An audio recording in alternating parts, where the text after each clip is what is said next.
Hi. So I'm Tom. I teach at ITP, and I'm also one of the co-founders of Arduino. And normally when I do presentations, a lot of my presentation MO is to sort of gush about my students' work. The last 3 or 4 presentations were my students' work, so I can't do that now. But obviously I'm very proud of you guys. What I want to talk about today is kind of new material, and it's a little half-baked, so please bear with me. I want to talk about the role, as we've been saying, about the role of open hardware, and I want to think a little bit about where we might head and some of the dynamics that are worth looking at. You know, we did a great job coming up with a definition for open source hardware, and I think the progress that OSH has made has been great, but I also think that it's worthwhile to keep in mind that it's worthwhile to sort of question your religions a bit. I suppose I shouldn't say that in a church. My old boss, Red, used to constantly, when I asked her what we were doing, is it new media, is it emerging media, whatever, she would often say it's too soon. And, you know, 10 years into it, I was like, can we give it a definition yet? She's like, it's too soon. And, you know, I think it was an important point she was making, because while definitions allow us to identify things and really clarify what we're talking about, they also give us permission to persecute heretics by saying, no, you're not following the definition. So I think one of the things we have to do is be very careful about how we manage the definitions we work with. There's an old joke that what's the worst thing that can happen to a revolutionary? And the answer is he wins. Because it's a whole lot easier to call for change than it is to implement it. And this talk is really kind of about how we might survive winning if we see ourselves as revolutionary. When I started teaching physical computing in '97, I could teach students how to make microcontroller-based devices that sensed and responded to the physical world, and I could stop there because that's all they really wanted. And that's no longer possible. Now, anybody coming to this stuff, anybody who's even aware of it, knows that if a device has power, it talks to another device, and they want to learn how to do that. So at this point, communication is as central to the devices we make as sensing and controlling the physical world. I think that one of the most powerful skills that we can learn is to make graceful transitions between incompatible protocols. In other words, we all really have to learn to speak in tongues. As I say, we've been doing a pretty good job with the definition, but I think the definition we have standing right now for open source hardware, in a way, is kind of more suited to those 1995-97 classes than to 2015. And so maybe what we need to explore is what that definition might look like as communications increasingly define the functionality of our devices. And so I've been doing some background reading on this kind of thing. Let's talk a little bit about some of the standards that we use today, like USB and Wi-Fi, GSM and LTE, and perhaps Zigbee. And the list goes on, right? And these standards are managed and influenced by different types of bodies. There's basically 3 classes of organizations that affect standards. First of all, there are NGOs like the ISO or IEEE or ITU, along with national and regional standards bodies like NIST. There are regulatory bodies like the FCC and the CE certification in Europe. And then there are trade alliances like the Bluetooth.org, Wi-Fi Alliance, USB, and Zigbee. Now that first group generally works on common definitions of standards, and the second provides legal limitations of the applicability of standards, and then the third really markets them to a wider audience, to simplify it a bit.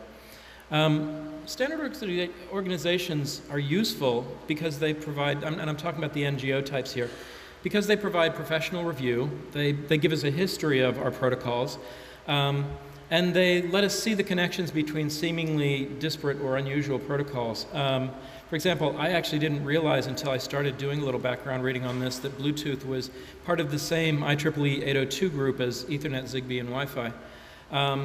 And maybe this is one of the reasons they play nicely together in radio spaces, although I'm sure that Surya can give us a few examples of other reasons. You know, regulatory bodies, when they work, represent the interests outside the commercial realm, and as we've seen with the FCC in the 21st century, they don't often work that way anymore, mostly because of the amount of commercial power that influences elections, particularly in the US.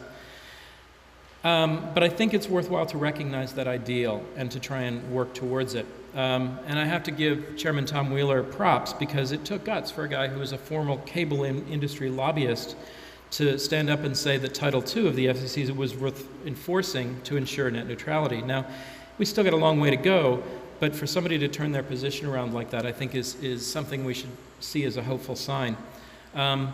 Even though they're not perfect, we can use regulatory bodies to represent non-commercial interests, to represent the public as they're supposed to do. Now, trade alliances like USB and the Wi-Fi Alliance and so forth are branded consortia of companies, right? They've got a commercial interest in making interoperable devices, and they've got a commercial interest in, as companies, being able to cooperate where they normally compete with each other.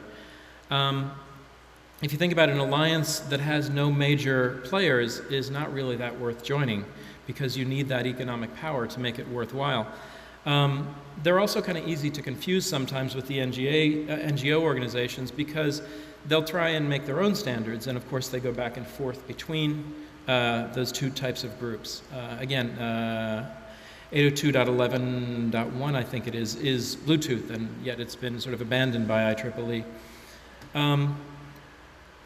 Trade alliances generally charge fees for certification, as you know, and if you think about the Wi-Fi Alliance, for example, it's about $15,000 a year to join, and that gives you the right to get a product certified, which is going to cost you another few thousand.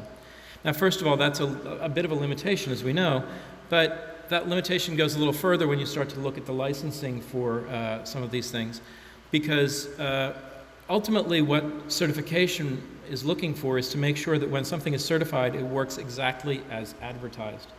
Now, that may, to people like us, seem like an insult, and it might seem like an unacceptable limitation, but for the general consumer, if it works as advertised, it's not a bad thing. And it gets to something I think that we need to start considering as part of the Open Source Hardware Association, is that thus far we've been working largely on devices for other developers, other tinkerers, for people to learn with, to teach with, and I think that's great. But we need a wider audience for this to really have impact.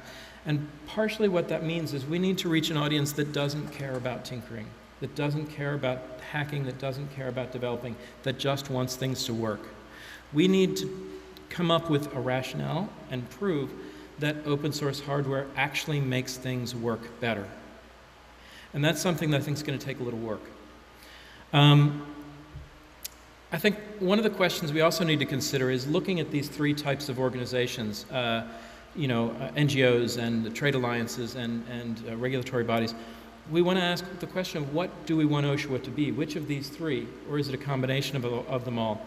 Because when they all work together, their interests conflict and compete, and hopefully they reach a point of balance.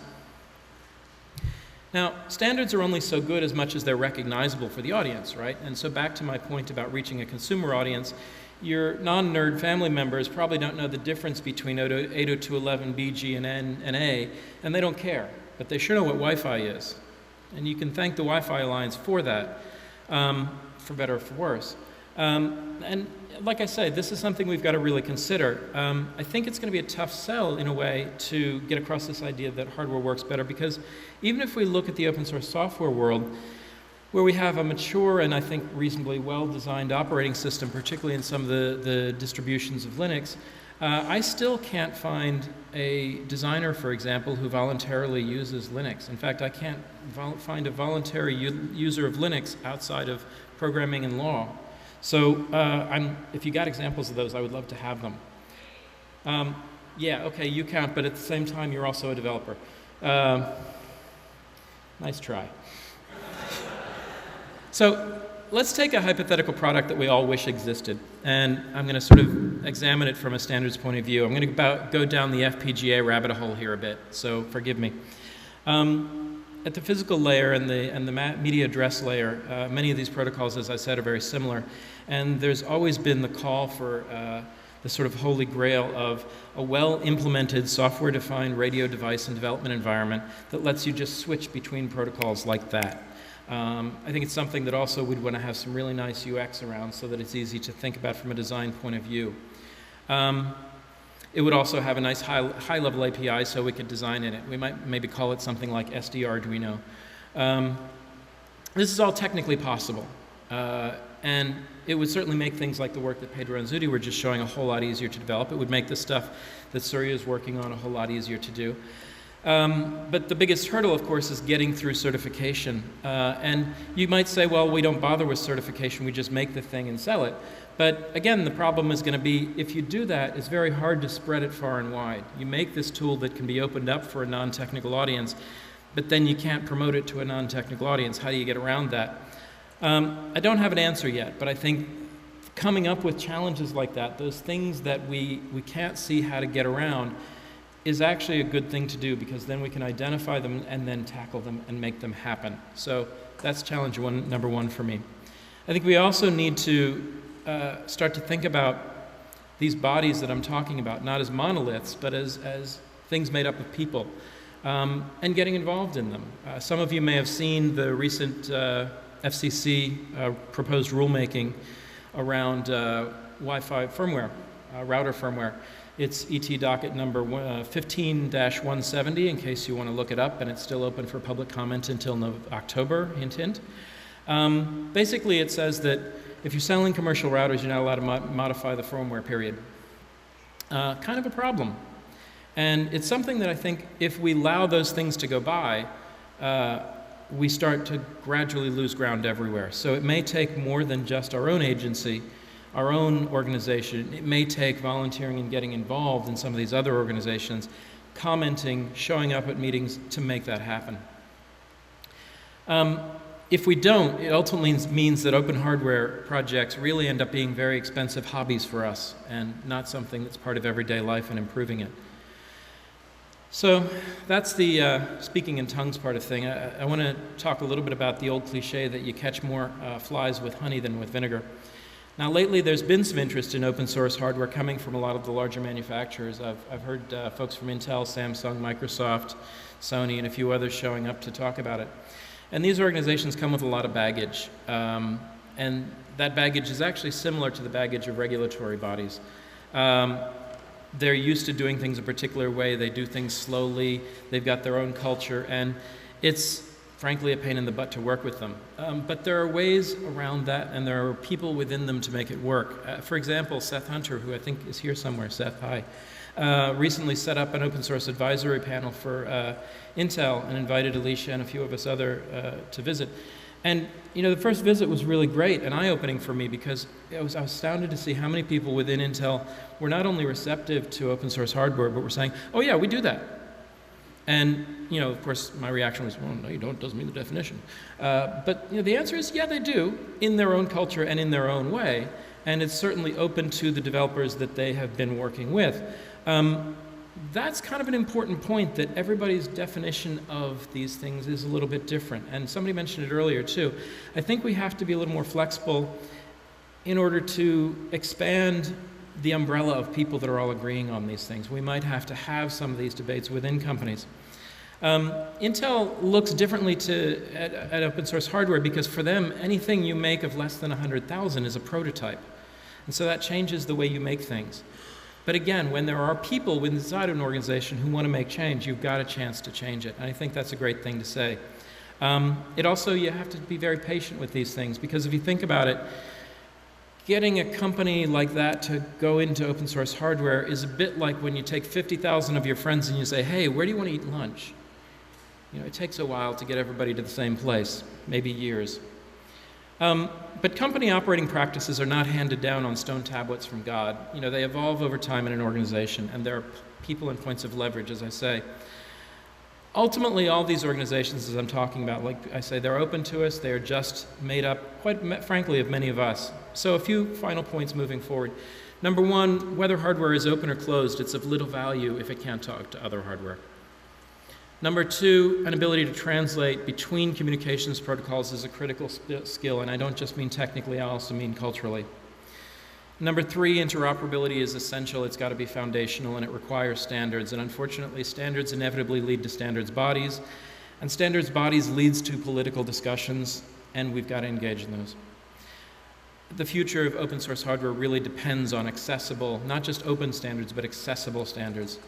Number four, again, organizations are changed by people, both inside and outside of them. So if you want to change, you've got to get involved. And finally, in all of this, I think we need to really default to an attitude of patience, of kindness, and empathy, because that's ultimately how we're going to make change happen. So I'll stop there and say thank you very much.